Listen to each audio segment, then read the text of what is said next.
Hey everybody, some people are wondering, where'd you go? Well, I'm back.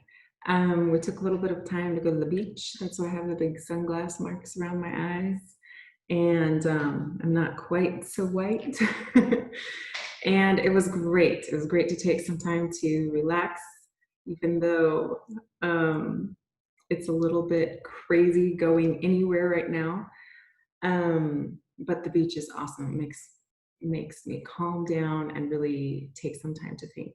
And while we were doing this, I had all kinds of thoughts going on. But one thing that I've noticed lately is that because of all that's going on in the world right now, everybody's just kind of, I know for me anyway, and from what I'm hearing from a lot of people, is we're just kind of in a reactive state, right? There's so much new stuff coming at us that we're just like, I'm just taking it a step at a time and I'm just plugging along, right? Now, there's nothing wrong with that, really. If you're having a lot coming at you, that's the best that you can do. And you just need to kind of take it one day at a time and one step at a time. But I know for myself, after months and months of doing this over and over, I was feeling really fatigued, because it's so defensive. You're just always reacting and reacting and reacting. And so I wanted to get into more of a proactive state, be on the offense a little bit, start planning some things. And so when we started school, one of the very first topics we started talking about, and it fit in perfectly with our history curriculum, was creation. Now, of course, we take this from a religious standpoint as well, but creation is something that is so innate in humans. Everybody has this innate desire to create something, right? And hopefully it's something positive, but sometimes it ends up being negative because we're not being proactive about it. And so we had this great conversation with our kids about how do you create? What is the process of creation? And we read some great creation myths and tales. Of course, we read from the Bible as well, because we're Christians, and we read from all different cultures about how their belief system created this world and created humankind. And then we talked about creation. We talked about what do you do first, and then what do you do next when you're trying to create something.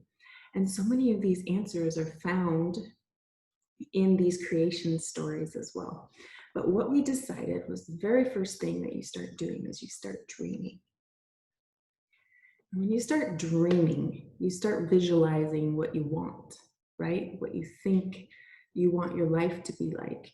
And this is more than just meditating. This is more than just thinking about it. This is feeling it. This is really trying to create those feelings that you want for your life and the things that you want to accomplish.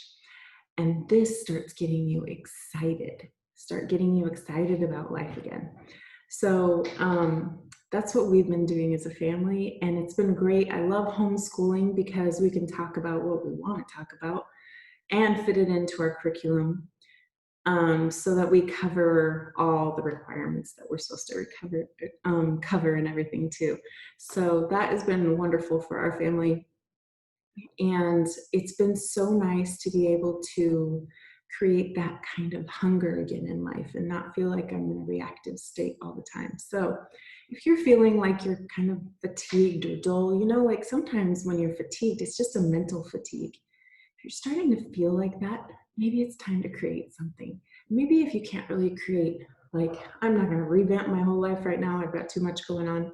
Remember, creation can be so many things. Create something.